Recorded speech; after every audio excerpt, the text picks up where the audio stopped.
दे रहा होगा 305 रुपया MRP लिखी हुई है, और ये आजमगढ़ की मंडी से मुझे मिला है मात्र 8 रुपए का। कितना % कमीशन आप खा रहे हो? ये ऐसा क्यों है? इस पे भी चर्चा होती है। ये देखिए IB सेट है, जिसके माध्यम से ग्लूकोज ब्लड वगैरह चढ़ता है शरीर में, इसे कहते हैं IB सेट। इस पे जो MRP लिखी हुई है वो 198, और यहाँ आप देख सकते हैं 198 रुपए की ये IB सेट मुझे पड़ी है मात्र 12 रुपए की। फिक्स्टर वीगो सेट लगाने के बाद जो उस पर टेप लगाया जाता है, यह मुझे पड़ी है 6 से 7 रुपए की, और इस पे MRP 71 रुपया 50 पैसा। यहां भी आप देख सकते हैं। मैं इसलिए आपके बीच आया हूं। इसी प्रकार से बहुत सारे हजारों 2-3 हजार दवाएं ऐसी हैं जो 100 रुपए की दवा है 3000 की बिकती हैं।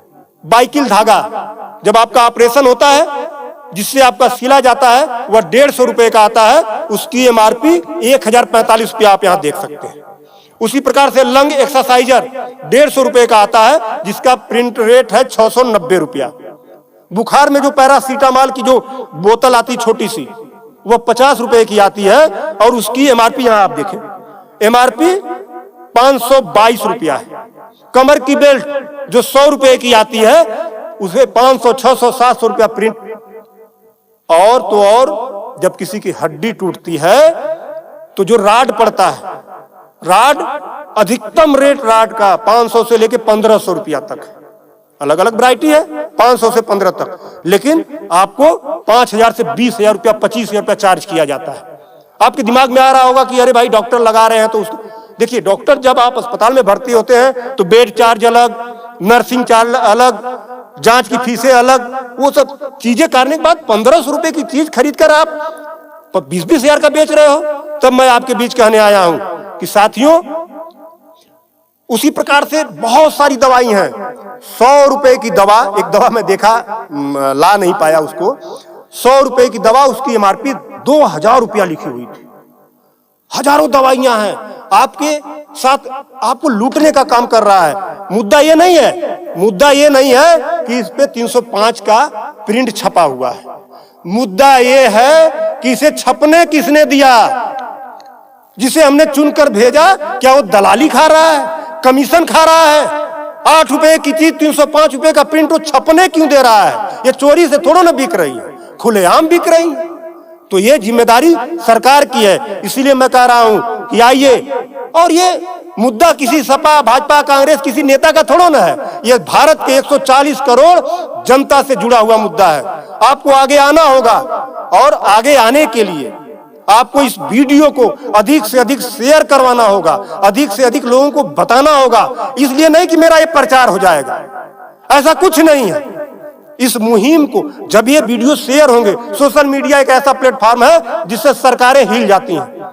आज मैं इस चीज को लेकर आया हूं, ये जनता से जुड़ा हुआ मुद्दा है। जब आप मेरी इस बात को, जनता की इस आवाज को अपने इलेक्ट्रॉनिक गैजेट्स के माध्यम से आगे बढ़ाने का काम करेंगे, निश्चित रूप से सरकारें डरेंगी। और मैं तो कहता हूं, सरकारों को जनता से डरना चाहिए, जनता को सरकारों से नहीं डरना चाहिए। तब मैं आपके बीच कहने आया हूं कि आइए मेरे इस मुहिम को आगे बढ़ाएं। कि बात 305 रुपए की नहीं है, बात उस गरीब की है, उस रिक्शा चालक की है जो दिन भर में 450 से लेकर 500 तक की मजदूरी पाता है। अगर उसकी तबीयत खराब हुई, वो बेहोश हो गया, उसके घर वाले किसी उसको अस्पताल लेकर जाते हैं, तो 305 रुपया वो अस्पताल केवल वीगो का चार्ज कर लेगा, फिक्स्टर का 71 रुपया चार्ज कर लेगा, और IB सेट का चार्ज कर लेगा। ये सब मिला के 600-700 रुपया हो गया। यानी उसकी 1.5 दिन की दिहाड़ी में अभी तो ग्लूकोज लगा ही नहीं, दवा कोई उसने खाया ही नहीं, बेड का चार्ज हमने बताया नहीं, अस्पताल का चार्ज हमने बताया नहीं। 1.5 दिन की दिहाड़ी उसकी केवल इस 3 आइटम से चली गई। आगे की दवा कहां से आएगी? तब उसका बाप खेत बेचेगा, उसकी बीबी गहना बेचेगी। इस तरह का लूट खसोट। और मैं तो कहता हूं, शर्म करो ऐसा करने वाले लोगों। 8 रुपए की चीज 305 की बेचते हो।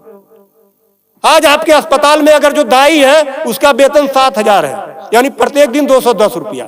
अगर उसकी तबीयत खराब हुई, वो आप ही के अस्पताल में भर्ती होती है, तो उसकी 3 दिन की दिहाड़ी केवल इन 3 चीजों की लग जाती है। कुछ तो शर्म करो, कुछ तो सोचो। स्वास्थ्य, शिक्षा, सेवा का क्षेत्र है, लेकिन आपने इसे लूट का अड्डा बना दिया है। सरकारों के मिली भगत से ऐसा हो रहा है। तो मेरा निवेदन है आप लोगों से कि इस वीडियो को अधिक से अधिक शेयर करें ताकि